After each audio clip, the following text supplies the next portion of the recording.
నాలుగు వైపులా తిరిగితే మన విశాల భారతదేశంలో ఏముందో తెలుస్తుంది. కానీ బలమైన కారణం లేకుండా మనం ఎక్కడికి కదలం. అటువంటి కారణాన్ని కల్పించిన ఒక మహానుభావుడికి మనం చేతులెత్తి నమస్కరించాలి. ఆయనే శ్రీ ఆదిశంకరాచార్యులు. దేశాన్ని పర్యటించడానికి ఆయన చూపించిన కారణం భక్తి, మోక్షం, చార్ధామ్ యాత్ర. తూర్పున పూరి, పడమర దిక్కున ద్వారక, ఉత్తరాన బద్రీనాథ్, దక్షిణాన రామేశ్వరం.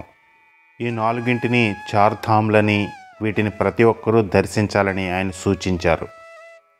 చార్ధామ్ యాత్రని తూర్పు నుంచి మొదలు పెడితే మొదట చూడవలసింది ఒడిశాలోని పురుషోత్తమ క్షేత్రాన్ని. దీనినే పూరి అంటారు. ఈ వీడియోలో పూరి గొప్పతనాన్ని, విశేషాలని, రహస్యాలని మీకు చెబుతాను. పూరిలో జగన్నాథుడు కొలువై ఉన్నాడు. జగన్నాథుడు అంటే విష్ణుమూర్తి అవతారమైన శ్రీకృష్ణుడు. పురుషోత్తమ క్షేత్రం వైష్ణవులు పరమ పవిత్రంగా భావించే 108 అభిమాన క్షేత్రాలలో ఒకటి. అత్యంత ప్రాచీనమైనది. స్కాంద పురాణం, విష్ణు పురాణం, పద్మ పురాణాలలో దీని ప్రస్తావన ఉంది. సత్యయుగంలో అవంతి దేశపు రాజు ఇంద్రజుమ్నుడు ఈ ఆలయాన్ని కట్టించాడట. తర్వాత యుగ యుగాల్లో ఎన్నిసార్లు పునర్నిర్మాణం జరిగిందో తెలీదు. కానీ ప్రస్తుతం ఉన్న గుడి మాత్రం క్రీస్తు శకం 12వ శతాబ్దంలో తూర్పు గంగ వంశపురాజు అనంతవర్మన్ చోడగంగ దేవ కట్టించినది. ఆలయం సుమారు 10 ఎకరాల స్థలంలో ఉంటుంది. చుట్టూ మేఘనాథ ప్రాచీర, కుమార ప్రాచీర అనే 2 ఎత్తైన ప్రాకారాలు ఉంటాయి. 4 దిక్కుల 4 ద్వారాలుంటాయి. వీటిని సింహద్వారం, వ్యాఘ్రద్వారం, హస్తిద్వారం, అశ్వద్వారం అని పిలుస్తారు. ఇవి ధర్మార్థ కామ మోక్షాలకి సంబంధించిన ద్వారాలు. ఒక్కొక్క ద్వారం దగ్గర ఒక్కొక్క హనుమంతుడి గుడి ఉంటుంది. ఆలయ ప్రవేశానికి ముందు 16 ముఖాలతో ఉన్న ఏకశిల అరుణ స్తంభం ఉంటుంది. ఆలయ గోపురం 214 అడుగులు ఎత్తు ఉంటుంది. శిఖరం పైన 1 టన్ను బరువు ఉండే సుదర్శన చక్రం ఉంటుంది. పైన జెండా ఎగురుతూ ఉంటుంది. గర్భగుడిలో రత్నసింహాసనం అని పిలువబడే రాతి పీఠం మీద జగన్నాథుడు, ఆయన సోదరుడు బలభద్రుడు, సోదరి సుభద్రలతో కొలువై ఉంటాడు. వేప చెక్కలతో అసంపూర్తిగా చేసిన విగ్రహాలు పెద్ద పెద్ద కళ్ళతో, అందమైన నవ్వులతో ఆకర్షణీయంగా ఉంటాయి. గుడి ప్రాంగణంలో ప్రధాన ఆలయంతో పాటు ఎన్నో చిన్న చిన్న గుడులు, మండపాలు, కల్ప బటవృక్షం, వంటశాల, నూతులు, కోమలి వైకుంఠం, నీలాచలవనం అనే 2 తోటలు, ఇంకా చాలా విశేషాలు ఉంటాయి. ఈ ఆలయాన్ని కళింగ నిర్మాణ శైలిలో కట్టారు. పురాణ గాథల నుంచి, రోజువారీ జీవితాల నుంచి ఎన్నో చిన్న చిన్న శిల్పాలు సునిశ్చితంగా గోడల మీద చెక్కారు. ప్రతిరోజు ఒక వ్యక్తి ఎటువంటి పరికరాలు, తాళ్ళు సహాయం లేకుండా ఒట్టి చేతులు, కాళ్లతో గోపురంపైకి ఎక్కి జెండాను మారుస్తాడు. ఈదురుగాలులు, వర్షం, తుఫాను, చలి లాంటి ప్రతికూల పరిస్థితులు ఎన్ని ఉన్నా ఈ కార్యక్రమం ఆగదు. ఎందుకంటే జెండాని ఒక్కరోజు మార్చకపోయినా గుడిని 18 సంవత్సరాలు మూసి ఉంచాలని నమ్ముతారు.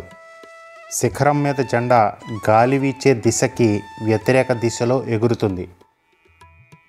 టన్ను బరువున్న సుదర్శన చక్రాన్ని అంత ఎత్తులో ఎలా అమర్చారో అన్నది అంతు చిక్కని రహస్యం.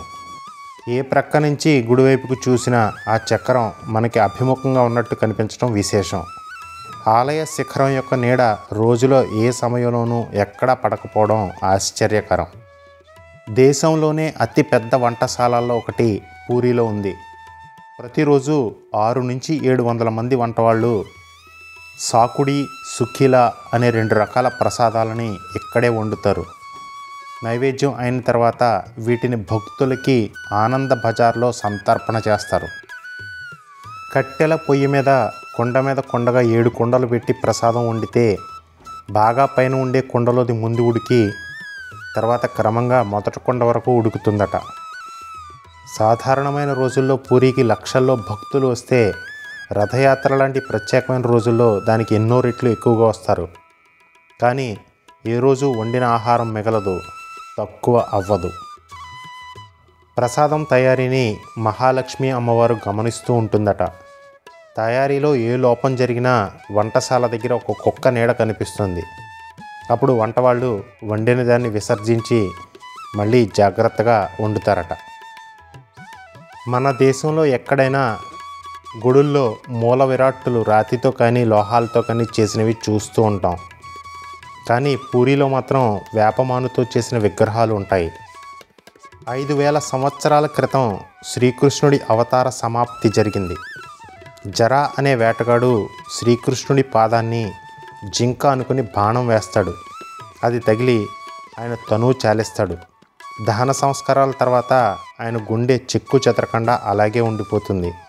దానిని చెక్కకి కట్టి నీటిలో వదులుతారు. అది పూరికి చేరుతుంది. శ్రీకృష్ణుడి గుండె శక్తి తరంగాల్ని వ్యాప్తి చేసే బ్రహ్మ పదార్థం.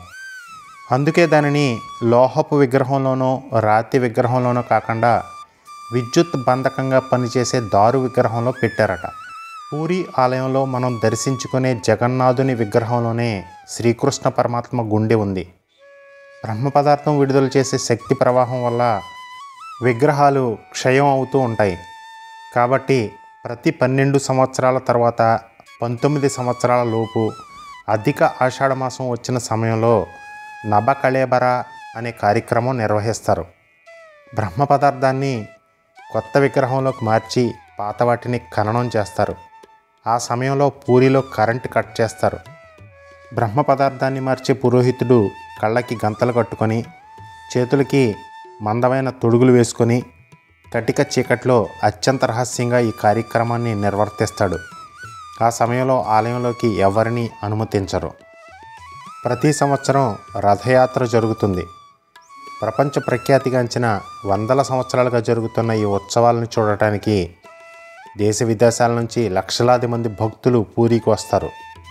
అందంగా అలంకరించిన ఎత్తైన 3 రథాలలో జగన్నాథుడిని, బలభద్రుడిని, సుభద్రని ఆసీనులను చేసి గ్రాండ్ అవెన్యూ అని పిలువబడే బడా దండ అనే రహదారిలో గుడించ ఆలయానికి తాళ్లతో లాగుతూ తీసుకుని వెళతారు. 3 కిలోమీటర్ల రథయాత్ర చేయడానికి 12 గంటల సమయం పడుతుంది. గుడించ ఆలయంలో ఈ త్రయం 7 రోజులు ఉంటారు. తర్వాత రథయాత్ర తిరిగి పూరికి వస్తుంది. ఈ 9 రోజులు ఖాళీగా ఉన్న ఆలయంలో మళ్ళీ మూర్తులను ఉంచి దర్శనాలకి అనుమతిస్తారు. పూరిలో ఎన్నో రహస్యాలు, ఆశ్చర్యకరమైన విశేషాలు ఉన్నాయి.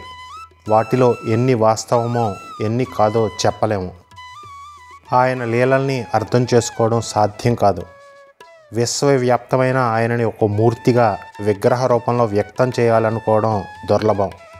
అందుకే పూరిలో విగ్రహాలు అసంపూర్తిగా ఉంటాయని అంటారు. సైన్స్ ఎప్పటికైనా ఇక్కడి వింతలు ఏ ప్రత్యేక కారణాల వల్ల జరుగుతున్నాయో చెప్పగలదేమో. అటువంటి గొప్ప కారణాలు ఇక్కడ ఉండాలని నిర్దేశించిన ఆ దేవదేవుడికి వినమ్రంగా నమస్కరిస్తూ ఈ వీడియోని ముగిస్తున్నాను.